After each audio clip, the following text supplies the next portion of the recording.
Hello everyone, good morning to all of you. मैं दीपक कुमार सिन्हा आपसे फिर एक बार स्वागत करता हूं आपका अपना यूट्यूब चैनल संतोष टीचिंग हब में। मैं बताया था आप लोगों को कि मेटल्स नॉन मेटल्स का मैं 2 पार्ट लेकर आऊँगा। तो मेटल्स एंड नॉन मेटल्स का मैं 2 पार्ट करवा दिया, पार्ट 1 एंड पार्ट 2। आज मैं आप लोग के लिए एसिड बेस एंड सॉल्ट का पार्ट 2 लेकर आया हूँ। चलिए क्वेश्चंस की ओर हम लोग चलते हैं।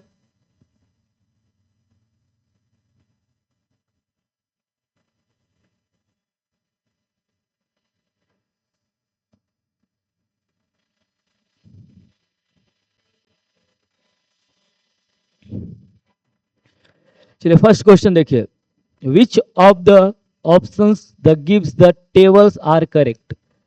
ऐसा क्वेश्चन आपका एग्जाम में आता है कि टेबल्स दिया हुआ रहेगा और आपके पास ऑप्शन 4 ऑप्शन रहेंगे, ये कौन सा ऑप्शन सही है। पहला देखिए क्वेश्चन, ऑरेंज। ऑरेंज में कौन सा एसिड प्रेजेंट होता है? तो ऑरेंज में ऑक्जेलिक एसिड प्रेजेंट होता है? नहीं सर, ऑरेंज में आपका साइट्रिक एसिड प्रेजेंट होता है, क्योंकि ये सब खट्टा फ्रूट्स है। साइट्रस फ्रूट्स में आपका कौन सा एसिड प्रेजेंट होता है? साइट्रिक एसिड प्रेजेंट होता है। तो ऑरेंज ऑक्जेलिक आपका क्या हो जाएगा? ऑप्शन गलत हो जाएगा। Second, sources sorry of milk में, सावर ऑफ मिल्क में क्या होता है? आपका लैक्टिक एसिड प्रेजेंट होता है। कर्ड में भी मैं बताया था आप लोग को कि लैक्टिक एसिड प्रेजेंट होता है। एंड सावर ऑफ मिल्क में कड़ी है आपका, उसमें कौन सा एसिड प्रेजेंट होता है? Lactic acid. तो ऑप्शन नंबर 2 आपका सही है। थर्ड वन, एंड स्टिंग में मिथेनोइक एसिड प्रेजेंट होता है। यस सर, एंट स्टिंग में मिथेनोइक एसिड प्रेजेंट होता है, और साथ साथ मिथेनोइक एसिड को हम लोग फॉर्मिक एसिड भी बोलते हैं। क्या बोलते हैं? फॉर्मिक एसिड भी मैं बोलता हूं। मिथेनोइक एसिड क्या बोलते हैं? Formic acid. तो ऑप्शन नंबर 3 भी सही हो जाएगा। टमरिंड्स में इसको बोलते हैं इमली। इमली में एसिटिक एसिड प्रेजेंट होता है? नहीं, इमली में आपका टर्टरिक एसिड प्रेजेंट होता है। कौन सा एसिड? Tartaric acid. याद रखिएगा, इमली में टर्टरिक एसिड प्रेजेंट होता है। तो आपका ऑप्शन 2 एंड ऑप्शन 3 सही है। देखिए ऑप्शन 2 एंड ऑप्शन 3 कौन सा है सर? सी में। सी में ऑप्शन 2 एंड ऑप्शन 3 सही है आपका। तो कौन सा आंसर हो जाएगा सर? ऑप्शन नंबर सी हो जाएगा। चलिए नेक्स्ट क्वेश्चन की ओर।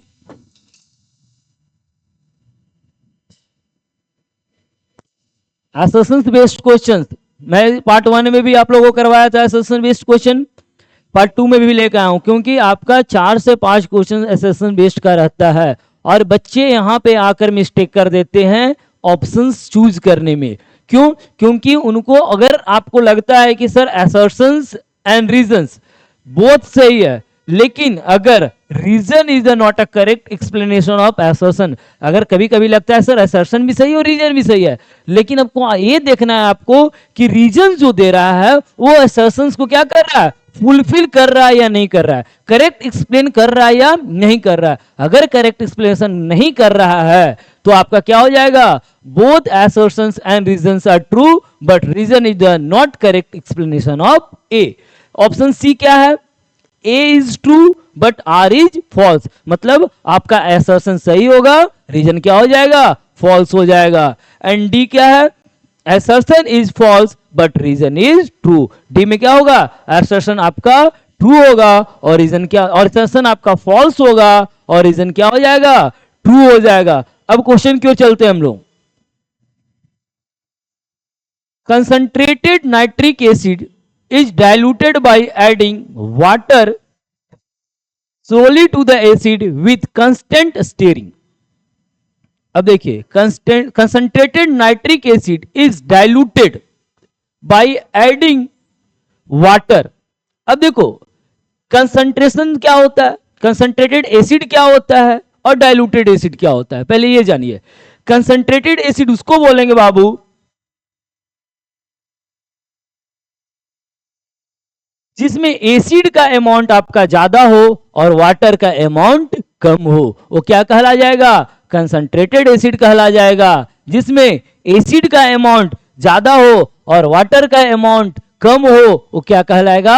कंसंट्रेटेड एसिड कहलाएगा। और डाइल्यूटेड एसिड क्या होगा? जिसमें वाटर का अमाउंट ज्यादा हो और एसिड का अमाउंट कम हो, वो क्या कहलाएगा? आपका डाइल्यूटेड एसिड कहलाएगा। अब क्वेश्चन क्या कर रहा है? कंसंट्रेटेड नाइट्रिक एसिड को क्या कर रहे हैं? डाइल्यूट कर रहे हैं। कैसे कर रहे हैं? By adding water slowly to the acid. हाँ, एक चीज और याद रखना, कभी भी हम लोग एसिड में क्या डालते हैं? वाटर को डालते हैं, वाटर में एसिड नहीं डालते हैं। क्यों? एसिड क्या होता है? एक्सोथर्मिक रिएक्शन फॉर्म करता है उस जगह पे, और एक्सोथर्मिक रिएक्शन में क्या होता है बाबू? हीट रिलीज होता है। अगर आप वाटर में एसिड डालिएगा, किसमें? वाटर में एसिड डालिएगा, तो एसिड क्या करेगा? एक्सोथर्मिक रिएक्शन फॉर्म करेगा, और हीट जब वो रिलीज करेगा तो आपको बॉडी को क्या करेगा? वो बर्न भी कर सकता है। इसलिए हम लोग ऑलवेज क्या डालते हैं? एसिड में वाटर डालते हैं और स्टेयर करते रहते हैं। क्या करते हैं? स्टेयर करते हैं। तो असर्शन तो सही है sir, concentrated nitric acid is diluted by adding water slowly to the acid with constant stirring। Steering का मतलब चलाते रहना। सेकेंड रीजन क्या है? Concentrated nitric acid is easily soluble in water. हाँ, रीजन भी आपका सही है, कंसंट्रेटेड नाइट्रिक एसिड वाटर में इजिली सॉल्युबल हो जाएगा। जब सॉल्युबल होगा बाबू, तब नो डाइल्यूट करेगा तो इजिली सॉल्युबल हो जाएगा। लेकिन यहां पे देखिए, असर्शन भी सही है और रीजन भी सही है, लेकिन यहां पे क्या है? आपका रीजन जो है आपका असर्शन को कंप्लीट तरीके से एक्सप्लेन नहीं कर पा रहा है, कंप्लीट तरीके से एक्सप्लेन नहीं कर पा रहा है। तो यहां पे क्या हो जाएगा sir? as both assertions and reasons are true but reason is the not correct explanations of assertion। यहां पे assertions और रीजन दोनों सही है, लेकिन यहां पे जो रीजन आपका है वो असर्शन को एक्सप्लेन नहीं कर पा रहा है। तो यहां ऑप्शन नंबर क्या हो जाएगा? आपका बी हो जाएगा। ऑप्शन नंबर क्या हो जाएगा? बी हो जाएगा। चलिए नेक्स्ट क्वेश्चन की ओर।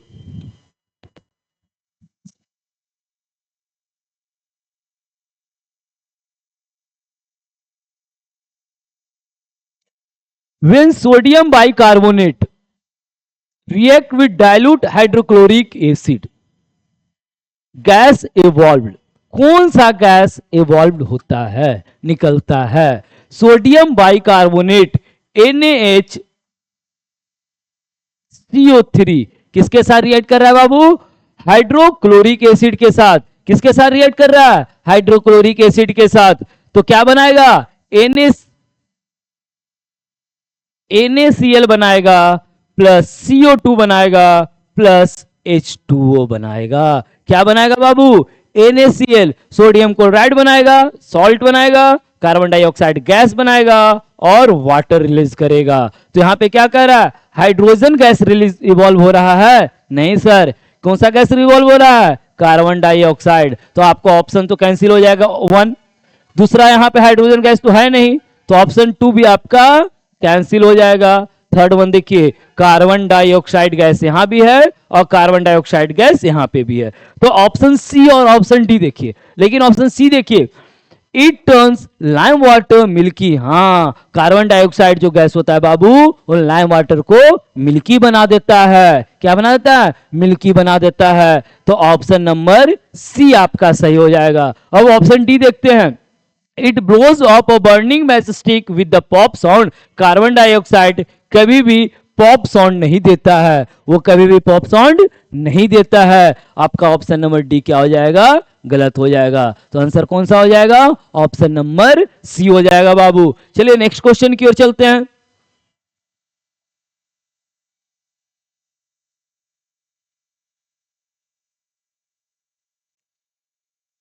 An aqueous solution of 8 turn the naphthalene solution pink। Naphthalene solution को क्या बना देता है? पिंक बना देता है। On additions of an aqua solution B2A, aqua solution B2A याद रखिएगा, और द पिंक कलर डिसअपियर। मतलब B को B2 जब A में डालते हैं तो क्या होता है? A जो है आपका वो पिंक कलर क्या हो जाता है? इसका डिसअपियर हो जाता है।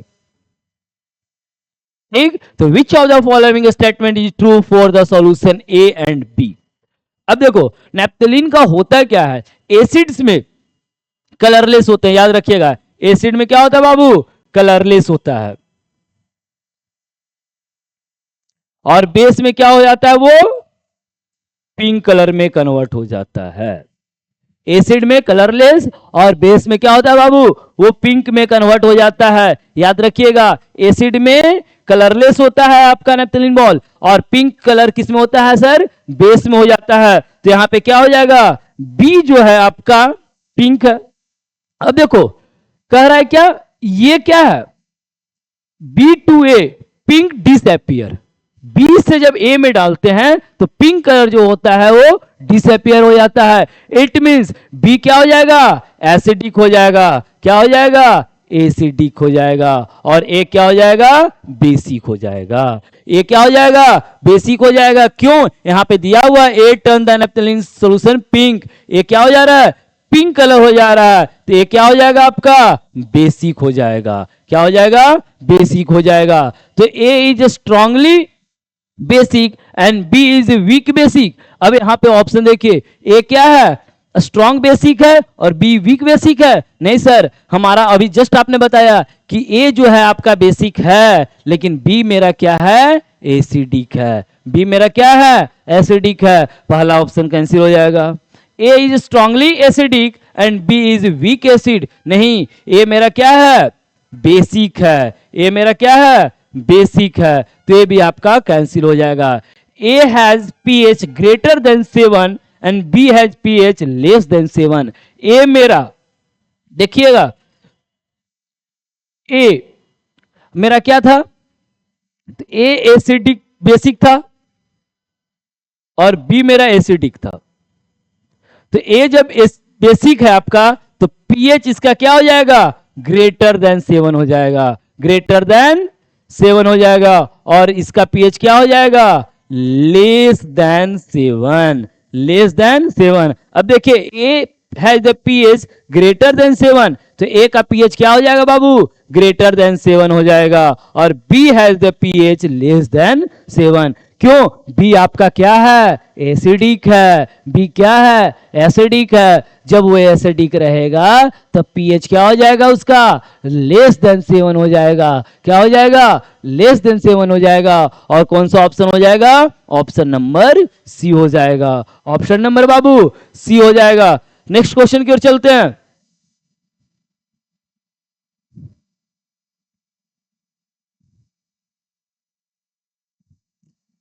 Consider the following compound: ApSO4, CuSO4, CaSO4, Na2CO3.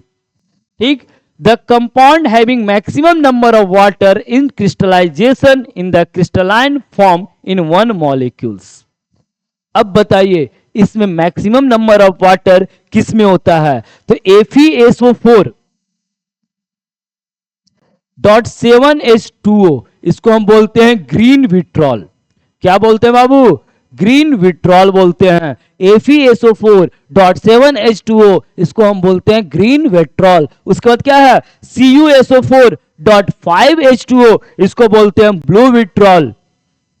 CuSO4.5H2O, इसको बोलते हैं हम लोग ब्लू विट्रॉल। और Na2CO3.10H2O,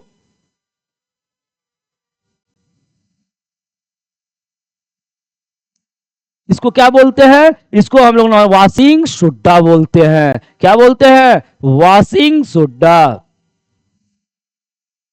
अब बचा CaSO4। क्या बचा बाबू, CaSO4 बचा। इसको बोलते हैं हम लोग जिप्सम।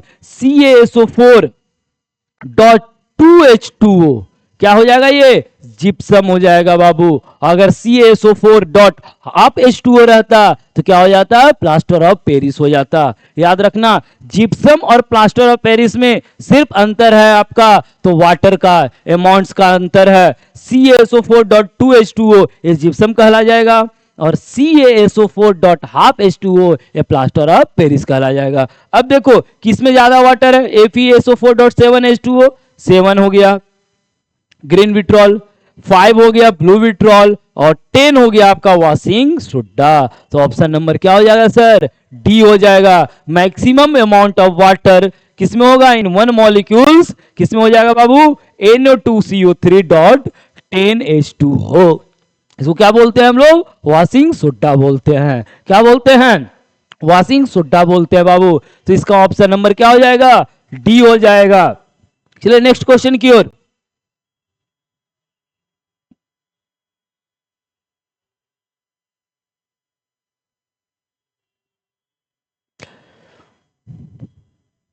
अभी जस्ट हम बताए हैं आप लोग को वॉशिंग सोडा का formula Na2CO3.10H2O, bleaching powder CaOCl2, plaster of Paris CaSO4.12H2O, और बेकिंग सोडा का हो जाएगा आपका, क्या होगा बेकिंग सोडा का? तो आपका बेकिंग सोडा का हो जाएगा बाबू, आप लोग को मैं बताया था, याद रखिए बेकिंग सोडा का NaSCO3 हो जाएगा। क्या हो जाएगा? NaSCO3। अब क्वेश्चंस को पढ़िए। Which of the following salt do not have the water of crystallization? अब किसमें वाटर नहीं है? तो सर प्लास्टर ऑफ पेरिस में तो वाटर है।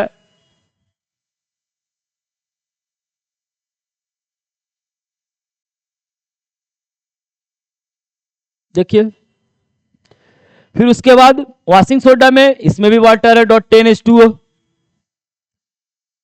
तो किसमें वाटर नहीं होगा? तो आपको बेकिंग सोडा NaCO3 और ब्लीचिंग पाउडर CaOCl2 में वाटर नहीं है। तो क्वेश्चन क्या पूछ रहा है? Do not have the water. तो ऑप्शन नंबर 1 और 4 कहां पे है सर? डी में है। Option number 1 and 4, option number 1 and 4 आपका डी में है। तो कौन सा आंसर सही हो जाएगा बाबू? ऑप्शन नंबर डी हो जाएगा। कौन सा हो जाएगा? ऑप्शन नंबर डी हो जाएगा। अब नेक्स्ट क्वेश्चन की ओर चलते हैं।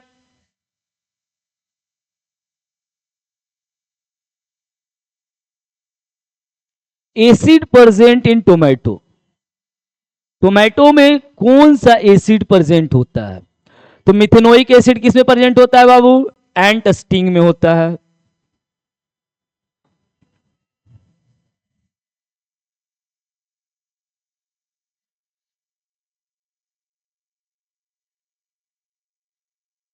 एसिटिक एसिड किसमें होता है? लैक्टिक एसिड आपका कर्ड में होता है, और ऑक्जेलिक एसिड आपका टोमेटो में होता है। याद रखना, ऑक्जेलिक एसिड आपका टोमेटो में होता है, और एसिटिक एसिड आपका हो जाएगा विनीगर में। किसमें होगा? विनीगर में। तो आपका ऑप्शन अब दिख रहा है ना, एंटस्टिंग में मिथेनोइक एसिड होता है सर, विनीगर में एसिटिक एसिड होता है, कर्ड्स में लैक्टिक एसिड होता है, और ऑक्जेलिक एसिड आपका टोमेटो में होता है। और पूछ क्या रहा है? टोमेटो में कौन सा एसिड पाया जाता है? तो आंसर क्या हो जाएगा आपका? डी हो जाएगा, ऑक्जेलिक एसिड। क्या हो जाएगा? Oxalic acid, answer D. Next question की ओर चलते हैं बाबू।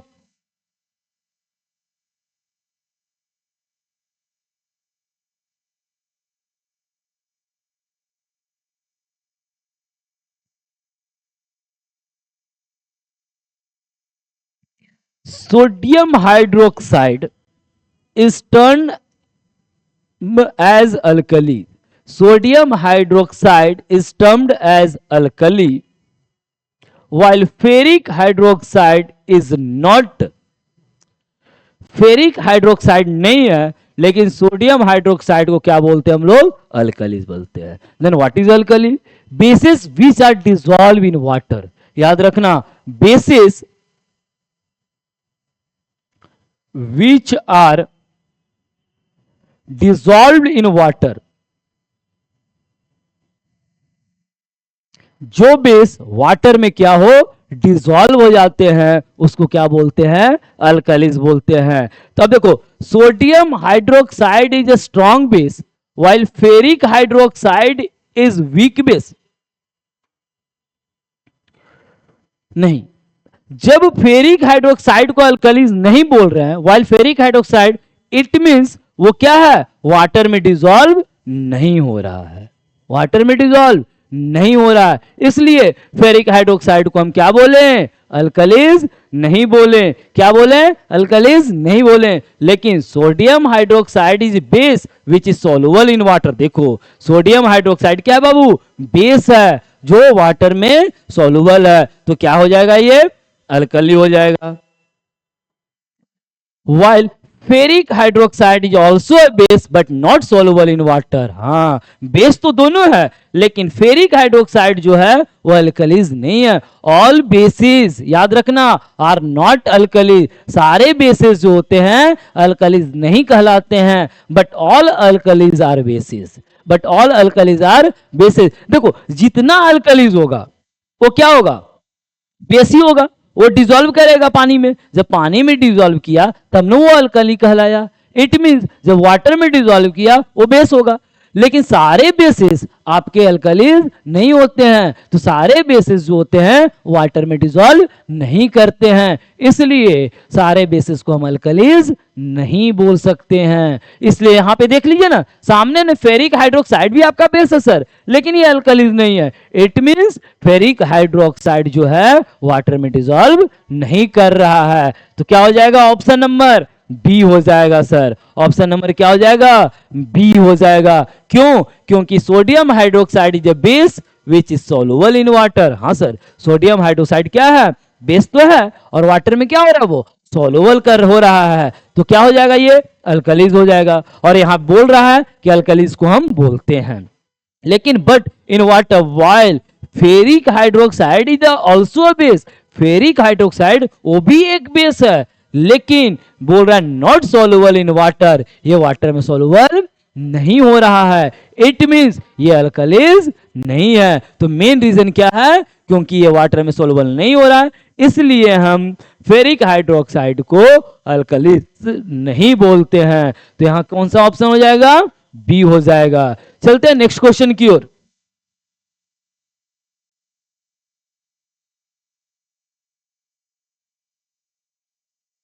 देखिए, इस क्वेश्चंस में क्या करना है, आपको अरेंज करना है, याद रखिएगा। ऑप्शन नहीं दिया हुआ है, लेकिन इसमें क्या करना है, अरेंज करना है। अब देखो, स्ट्रॉन्ग एसिड कौन है, तो एसिड हम किसको बोलेंगे।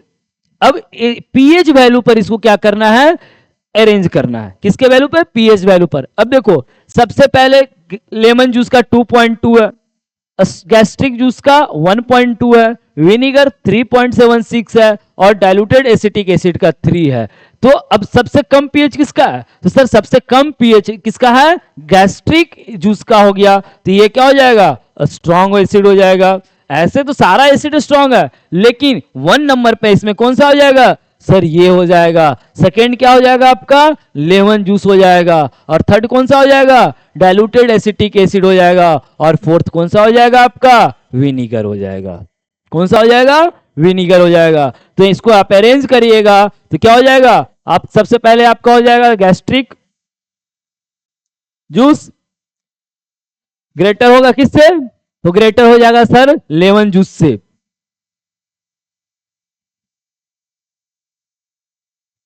फिर उसके बाद ग्रेटर किससे हो जाएगा sir, third one is acetic acid से। और फिर उसका फोर्थ आपका विनीगर हो जाएगा बाबू। फोर्थ क्या हो जाएगा, विनीगर हो जाएगा, आपका विनीगर हो जाएगा। अब चलते हैं नेक्स्ट क्वेश्चन की ओर। Question number 10। तो क्वेश्चन नंबर 10 जब देखेंगे बाबू, क्वेश्चन नंबर 10 देखिए, a student add dilute hydrochloric acid to zinc granules. एक स्टूडेंट क्या किया, एक्सपेरिमेंट किया, और एक्सपेरिमेंट में क्या किया, एक्सपेरिमेंट में क्या किया, वो डाइल्यूट हाइड्रोक्लोरिक एसिड को क्या किया, वो जिंक ग्रेनुल्स में क्या किया, ऐड किया। Effervescence is observed and the colourless gas is evolve. कौन सा गैस इवॉल्व हुआ, कलरलेस गैस इवॉल्व हुआ। कौन सा गैस इवॉल्व हुआ बाबू, कलरलेस गैस इवॉल्व हुआ। When burning matchstick is brought near the mouth of the test tube, और टेस्ट ट्यूब के ऊपर बर्निंग मैच स्टिक को जब हम रखें, टेस्ट ट्यूब के ऊपर जब बर्निंग मैच स्टिक को जब हम रखें, बर्निंग मैच स्टिक को जब रखें, the gas burn with the pop sound, और जो गैस है वो आपका पॉप साउंड देना स्टार्ट किया। कैसा साउंड देना स्टार्ट किया, पॉप साउंड देना स्टार्ट किया। तो पूछ रहा है कौन सा गैस इवॉल्व होगा, किसमें? जब डाइल्यूट हाइड्रोक्लोरिक एसिड HCl को किसके साथ मिलाएं? जिंक के साथ मिलाएं, तो क्या बना देगा सर? जिंक क्लोराइड बनाएगा और हाइड्रोजन गैस निकलेगा। कौन सा गैस निकलेगा? जिंक क्लोराइड और हाइड्रोजन गैस निकलेगा।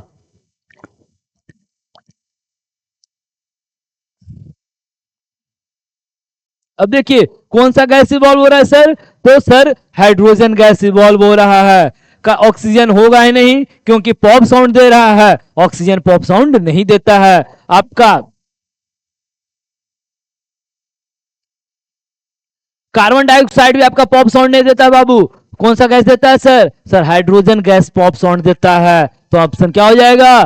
सी हो जाएगा। कौन सा ऑप्शन हो जाएगा बाबू? ऑप्शन नंबर सी हो जाएगा। नाइट्रोजन बर्निंग में सपोर्ट नहीं करता है, नाइट्रोजन बर्निंग में सपोर्ट नहीं करता है। तो इसका ऑप्शन क्या हो जाएगा?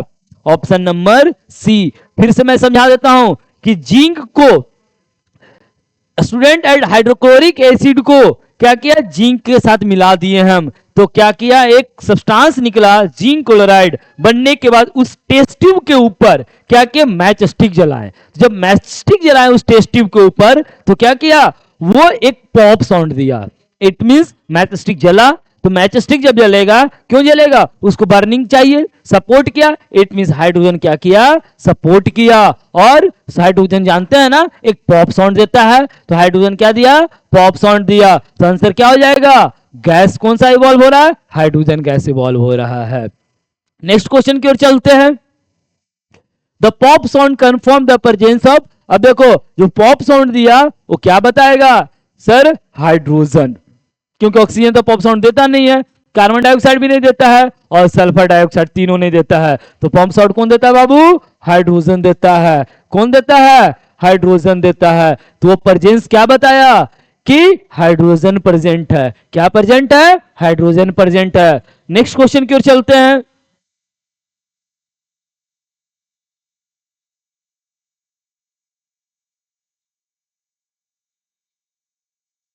Reaction between zinc and dilute HCl, reaction between zinc और डाइल्यूट HCl कर देते हैं। रिएक्शन जिंक Zn और HCl में क्या करेगा? Zinc chloride plus H2। अब देखो यहां पे हाइड्रोजन को क्या किया? डिस्प्लेस कर दिया।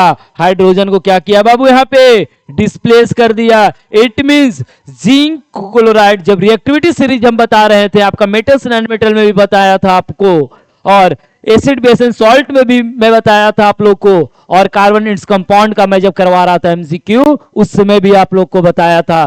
तो याद रखिएगा, मैं जब करवाया था तो रिएक्टिविटी सीरीज बताए थे, उसमें मैं बताया था आपका कि डिस्प्लेसमेंट रिएक्शन उसको बोलते हैं। Higher reactive metals displaces lower reactive metals. मतलब क्लोरीन क्या है? हाइड्रोजन से ज्यादा हाई रिएक्टिव है, तो हाइड्रोजन को क्या करेगा? जिंक, जिंक भी है, जिंक हाइड्रोजन को क्या करेगा? हटा, डिस्प्लेस कर देगा। जिंक किसके साथ जाके मिल जाएगा? तो क्लोरीन के साथ मिल जाएगा सर, और हाइड्रोजन को क्या करेगा? वो हटा देगा। क्यों? जिंक इज हाइड्रोजन से कम रिएक्टिव है, हाइड्रोजन कम रिएक्टिव है, इसलिए क्या करेगा? हाइड्रोजन को हटा देगा। जब हाइड्रोजन को हटाया तो कौन सा रिएक्शन हुआ सर? Displacement reaction. और न्यूट्रलाइजेशन की रिएक्शन क्या होता है बाबू? तो न्यूट्रलाइजेशन रिएक्शन होता है बाबू, एसिड जब बेस के साथ मिलेगा, याद रखना, एसिड जब बेस के साथ मिलेगा तो सॉल्ट साथ में वाटर फॉर्म करेगा, सॉल्ट एंड वाटर फॉर्म करेगा, तब कहलाएगा न्यूट्रलाइजेशन रिएक्शन। अगर एसिड बेस के साथ मिलेगा बाबू तो क्या फॉर्म करेगा? सॉल्ट एंड वाटर फॉर्म करेगा, सॉल्ट एंड वाटर फॉर्म करेगा बाबू, तो क्या कहलाएगा? न्यूट्रलाइजेशन रिएक्शन कहलाएगा। तो इसका आंसर क्या हो जाएगा सर? Option number B. क्या? क्यों? क्योंकि जब पूछ रहा है बाबू रिएक्शन, तो कार्बन डाइऑक्साइड कोई रिएक्शन है नहीं, सल्फर डाइऑक्साइड कोई रिएक्शन है नहीं, तो क्या हो जाएगा? Displacement reaction. नेक्स्ट क्वेश्चन की ओर चलते हैं। Which salt is form in the reaction? देखो क्वेश्चंस में क्या बोल रहा है, कौन सा सॉल्ट फॉर्म करेगा? कब? जब Zn को HCl के साथ रिएक्ट करेंगे तब, जब Zn को HCl के साथ रिएक्ट करेंगे तब, तो क्या बनाएगा बाबू, जिंक क्लोराइड बनाएगा और H2 गैस देगा, तो क्या बनाएगा, जिंक क्लोराइड बनाएगा, याद रखना जिंक क्लोराइड बनाएगा बाबू। तो क्या हो जाएगा, कौन सा सॉल्ट बनेगा, आपका जिंक क्लोराइड बनाएगा बाबू, तो ऑप्शन नंबर सी हो जाएगा, ऑप्शन नंबर क्या होगा, सी हो जाएगा। चलते हैं नेक्स्ट क्वेश्चन की ओर।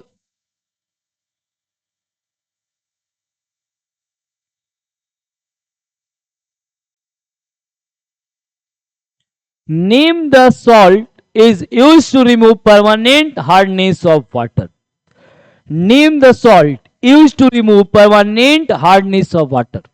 ठीक, तो हार्डनेस ऑफ वाटर किसके कारण होता है, तो सर हार्डनेस ऑफ वाटर जो होता है वो नॉर्मली मेरा किसके कारण होता है, Cu के कारण होता है और मैग्नीशियम के कारण होता है। किसके कारण होता है, कॉपर के कारण, क्लोराइड के कारण होता है और मैग्नीशियम के कारण होता है। किसके कारण, क्लोराइड्स के कारण और मैग्नीशियम के कारण।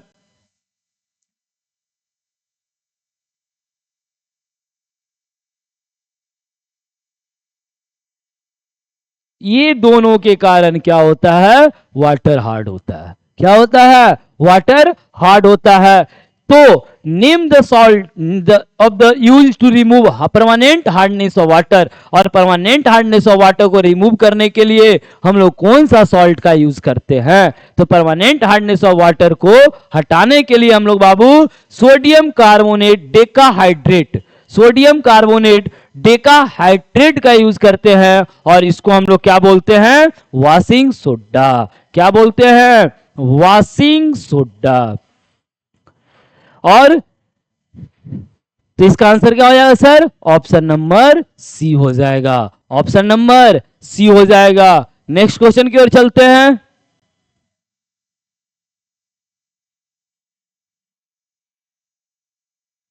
when 2 ml of sodium hydroxide solution is added to few pieces of granulated zinc in the test tube, test tube में क्या किए हम लोग,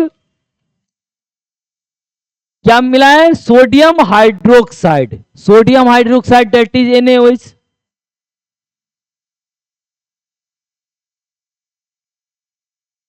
किसमें मिलाए बाबू, जिंक में मिलाए। किसमें मिलाए, जिंक में मिलाए। then the reaction that occurs can be written in the form of balanced chemical equation। तो क्या बनाएगा ये बना देगा बाबू आपका, मैं अच्छा से लिख देता हूं, यहां पे लिख देता हूं,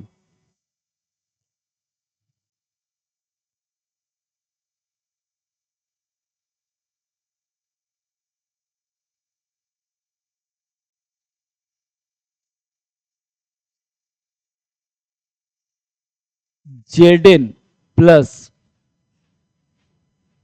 NaCO3 sodium hydrox NaOH, sodium hydroxide है ना बाबू, NaOH, तो ये बनाएगा आपका Na2ZnO2 प्लस H2। क्या बनाएगा, Na2 सोडियम जिनकेट बनाएगा। क्या बनाएगा, सोडियम जिनकेट, याद रखिएगा क्या बनाएगा, सोडियम जिनकेट बनाएगा और हाइड्रोजन गैस देगा। तो यहां से देखिएगा, तो Na2ZN2O2 आपका यहां पे है सिर्फ, ये NaZ ये होगा ही नहीं, NaZnO2 ये आपका भी नहीं होगा, क्योंकि Na2ZnO2 बनाएगा बाबू, तो ये भी गलत हो जाएगा, ये भी गलत हो जाएगा और ये भी गलत हो जाएगा। आपका ऑप्शन नंबर बी हो जाएगा सही। कौन सा ऑप्शन हो जाएगा, ऑप्शन नंबर बी हो जाएगा। नेक्स्ट क्वेश्चन की ओर चलते हैं हम लोग। देखिए फिर असर्शन बेस्ड क्वेश्चन आ गया आपके सामने, क्योंकि इसलिए मैं ज्यादा असर्शन बेस्ड क्वेश्चन आप लोग को करवा रहा हूं कि एग्जाम में आप लोग को प्रॉब्लम ना हो। आप लोग का एग्जाम 10 फरवरी से स्टार्ट है और फर्स्ट डे क्या है आप लोग का, मैथ्स है। फर्स्ट डे क्या है, मैथ्स है। तो मैं कोशिश करूंगा कि आपके एग्जाम से पहले केमिस्ट्री और फिजिक्स का दोनों का एमसीक्यू, पूरे चैप्टर्स का मैं एमसीक्यू आपके सामने रख दूं। मैं ज्यादा से ज्यादा कोशिश करूंगा कि सारे क्वेश्चंस को आपको प्रैक्टिस करवा दूं। अगर आप लोग के पास पार्ट 1 ही अगर आता है तो एक पार्ट 1 जो रहेगा वो बेस्ट क्वेश्चंस आपका 20 रहेगा, जो प्रीवियस ईयर पूछा हुआ क्वेश्चंस रहेगा। तो अगर नेक्स्ट चैप्टर किसी का अगर मैं ला रहा हूं तो पार्ट 1 लाऊंगा, पार्ट 2 नहीं लाऊंगा। क्यों? क्योंकि उसमें सेलेक्टेड क्वेश्चंस रहेंगे, क्योंकि आपको फिजिक्स भी मैं करवाऊंगा और केमिस्ट्री का बचा हुआ चैप्टर भी मैं करवाऊंगा। तो टाइम तो आपके पास है नहीं, इसलिए नेक्स्ट चैप्टर पार्ट 1 रहेगा। किसी चैप्टर का वो पार्ट 1 रहेगा सर। चलिए नेक्स्ट क्वेश्चन देखते हैं हम लोग। Assertion: on adding dilute HCl to test tube containing a substance X, a colorless gas is produced which gives pop sound when a burning matchstick is brought near it. इसका मतलब क्या हुआ बाबू कि adding HCl to the test tube containing substance X, मतलब HCl add कर रहे हैं किसमें? कोई सब्सटेंस X है, तो जो फॉर्म करेगा वो क्या फॉर्म कर रहा है? पॉप साउंड फॉर्म कर रहा है। अब देखिए ना, याद रखना बाबू, पॉप साउंड जब फॉर्म कर रहा है इट मींस यहां पे हाइड्रोजन फॉर्म करेगा। क्या फॉर्म करेगा? हाइड्रोजन फॉर्म करेगा। क्या फॉर्म करेगा बाबू? हाइड्रोजन फॉर्म करेगा। ठीक, उसके बाद कह रहा है in this reaction metal X is displaced by hydrogen. Metals X जो है वो हाइड्रोजन से डिस्प्लेस्ड होगा नहीं सर। देखिए HCl है आपका मेटल, हाइड्रोजन क्या करेगा? वो डिस्प्लेस्ड खुद हो जाता है, वो किसी को डिस्प्लेस्ड नहीं करता है, वो किसी को डिस्प्लेस्ड नहीं करेगा। इट मींस हाइड्रोजन जब वो फॉर्म कर रहा है, इसका मतलब जो सब्सटेंस बनेगा वो हाइड्रोजन को क्या किया है बाबू? डिस्प्लेस किया है। जो सब्सटेंस बन रहा है यहां पे वो हाइड्रोजन को क्या करेगा? डिस्प्लेस कर देगा। It means assertions and reasons are true and reason is a correct explanation of A। नहीं सर, तो ये तो आपका मेरा गलत हो गया ना, क्योंकि in this reaction metal X is displaced by hydrogen. नहीं, डिस्प्लेस बाय हाइड्रोजन नहीं, हाइड्रोजन खुद डिस्प्लेस हो गया, हाइड्रोजन खुद डिस्प्लेस हो गया। तो आपका ऑप्शन बी रीजन गलत है। आपका रीजन क्या हो जाएगा? गलत हो जाएगा। और second one, both assertion and reason are true but reason is not the correct explanation of pain। नहीं सर, assertion सही है और reason गलत है। इसका मतलब A is true but R is false। A is true, R is false। क्या हो जाएगा? ऑप्शन सी हो जाएगा। assertions बेस्ड क्वेश्चंस करने के लिए मैं बार बार बताता हूं बाबू, एक्टिविटी को पढ़िए, एनसीईआरटी का सारा एक्टिविटी को पढ़िए, और जितना बुक पढ़िएगा, जितना बार रीड करिएगा, आपके पास कंसेप्ट क्लियर होगा। कभी भी रटिए मत, रट्टू तोता मत बनिए, याद रखिएगा। अगर आप 10th में पढ़े रट्टू तोता बन के जाइएगा तो assertion बेस्ड क्वेश्चन नहीं होगा आपसे। फिर उसके बाद केस स्टडी क्वेश्चन नहीं होगा आपसे। समझिए, पढ़िए और समझिए। जब तक कंसेप्ट क्लियर नहीं रहेगा बाबू आपका, आप नहीं assertion बेस्ड क्वेश्चंस क्लियर कर पाओगे, न केस स्टडी क्वेश्चंस कर पाओगे। तो कंसेप्ट क्लियर रखिए, और कंसेप्ट क्लियर रखने के लिए जो पढ़ रहे हैं उसको समझने का कोशिश करिए, तब आपका कंसेप्ट क्लियर होगा। और assertion बेस्ड क्वेश्चंस मोस्टली आपका एक्टिविटी से आता है। मोस्टली किससे आता है? एक्टिविटी से आता है, याद रखिएगा। तो नेक्स्ट क्वेश्चन की ओर चलते हैं।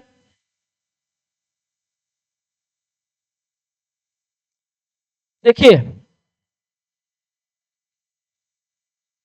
पेरेंट्स एसिड, पेरेंट्स बेस और नेचर ऑफ द सॉल्ट। हम एक चीज बताए थे आप लोग को इसके पहले, स्ट्रॉन्ग एसिड जब स्ट्रॉन्ग बेस के साथ मिलेगा इसका नेचर जो रहेगा वो न्यूट्रल रहेगा। क्या रहेगा? न्यूट्रल रहेगा। स्ट्रॉन्ग एसिड जब स्ट्रॉन्ग बेस के साथ मिलेगा तो नेचर कैसा रहेगा? न्यूट्रल रहेगा। सेकेंड वन इज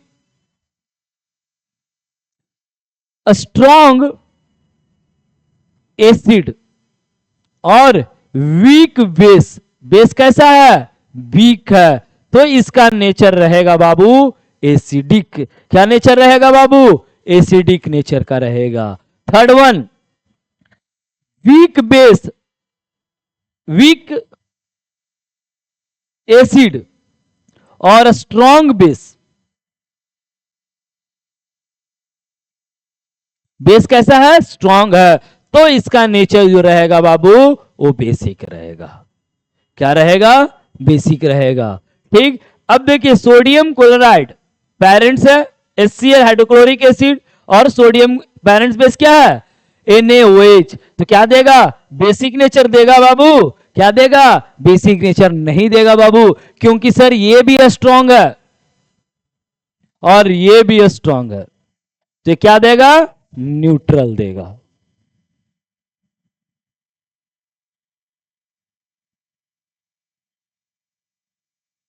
ये भी आपका स्ट्रॉन्ग है और ये भी आपका स्ट्रॉन्ग है, तो जो देगा वो न्यूट्रल देगा। अब H2CO3 और NaOH, अब NaOH क्या आपका स्ट्रॉन्ग है, NaOH क्या बाबू आपका स्ट्रॉन्ग है, और H2CO3 आपका वीक है, तो ये क्या देगा? स्ट्रॉन्ग बेस है ना, तो ये बेसिक देगा। थर्ड वन इज H2SO3, ये वीक है बाबू। H2SO4 और ये स्ट्रॉन्ग है, तो ये क्या देगा बाबू? एसिडिक देगा। और ये आपका फोर्थ वन जो होगा बाबू वो वीक एसिड है, ये भी वीक है और ये स्ट्रॉन्ग है। यहां H2SO4 होगा बाबू। क्या होगा? H2SO4 मिसप्रिंट हो गया, H2SO4, ये स्ट्रॉन्ग हो जाएगा बाबू, ये भी स्ट्रॉन्ग होगा, तो ये क्या देगा? न्यूट्रल देगा बाबू।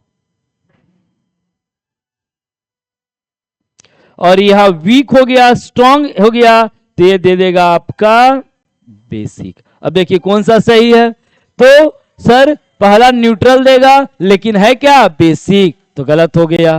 दूसरा न्यूट्रल देगा, है क्या? बेसिक, गलत हो गया। थर्ड में न्यूट्रल देगा लेकिन है क्या? एसिडिक, गलत हो गया। फोर्थ में आपका बेसिक देगा और है भी क्या? बेसिक, तो option number D.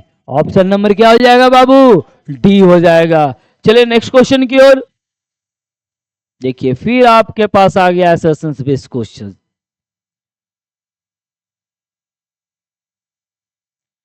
Ammonium chloride solution is acidic in nature.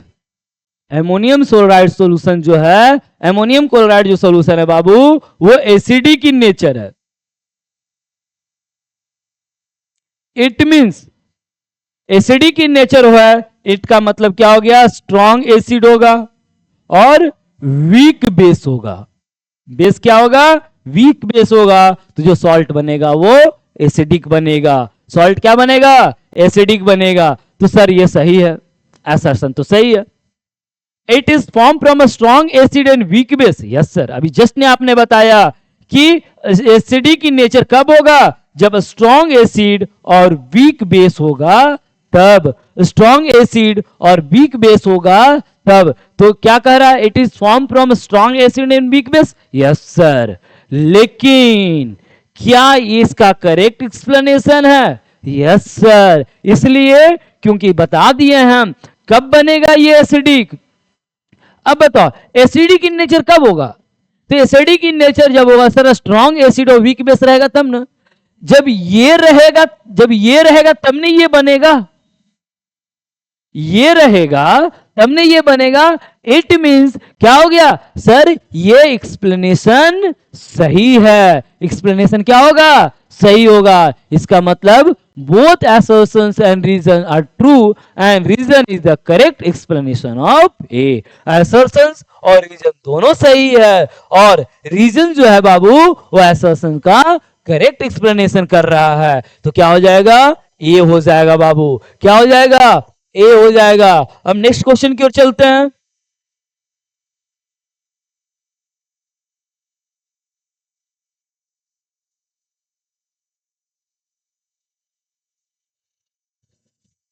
Washing soda is use to soap in the hot water. Yes sir, just अभी बताए हम, वॉशिंग सोडा का यूज क्या करते हैं, हार्ड वाटर को सॉफ्ट करने में यूज करते हैं। हार्ड वाटर को हम लोग सॉफ्ट करने में यूज करते हैं, किसका, वॉशिंग सोडा का। And second, washing soda remove permanent hardness of water. Yes sir, washing soda क्या करता है, परमानेंट हार्डनेस ऑफ वाटर को रिमूव करता है। और वॉशिंग सोडा का फॉर्मूला क्या था, Na2CO3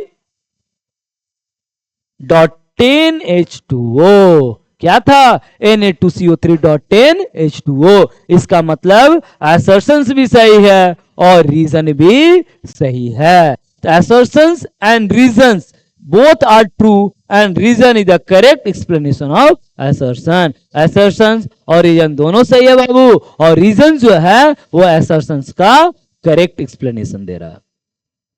अब नेक्स्ट क्वेश्चन और final last question of this chapter, इस चैप्टर का लास्ट क्वेश्चन है। नेक्स्ट चैप्टर आपका मैं बता देता हूं, पहले लास्ट क्वेश्चन देख लेते हैं।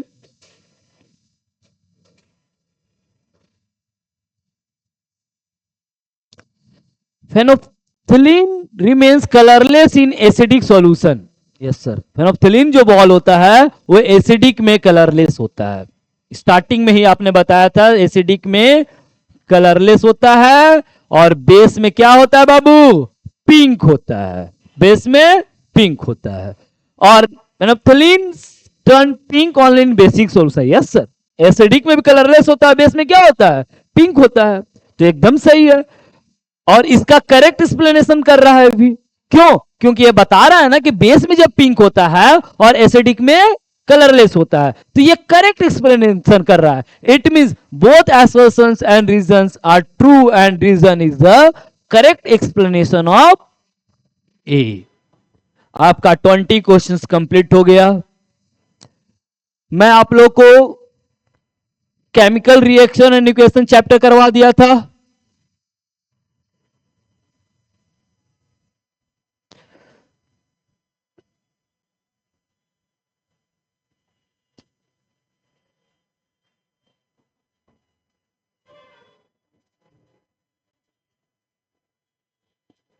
इक्वेशंस का मैं एमसीक्यू करवा दिया हूं बाबू, मेटल्स नॉन मेटल्स का भी मैं करवा दिया हूं,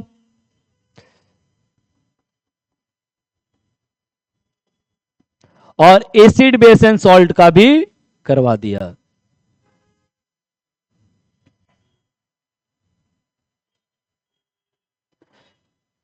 अब लास्ट आपका चैप्टर कौन सा लास्ट बचा, तो एक लास्ट चैप्टर आपका बचा हुआ है, कौन सा लास्ट चैप्टर में देख लूंगा, एक चैप्टर बचा हुआ है आपका। मैं उस चैप्टर का एमसीक्यू आप लोगों को लेकर आऊंगा, पार्ट 1 ही रहेगा, सिर्फ पार्ट 2 उसमें नहीं रहेगा। और सारे क्वेश्चंस जो रहेंगे वो आपके सेलेक्टेड क्वेश्चन रहेंगे, प्रीवियस ईयर क्वेश्चन रहेंगे। That's all, thank you, have a nice day.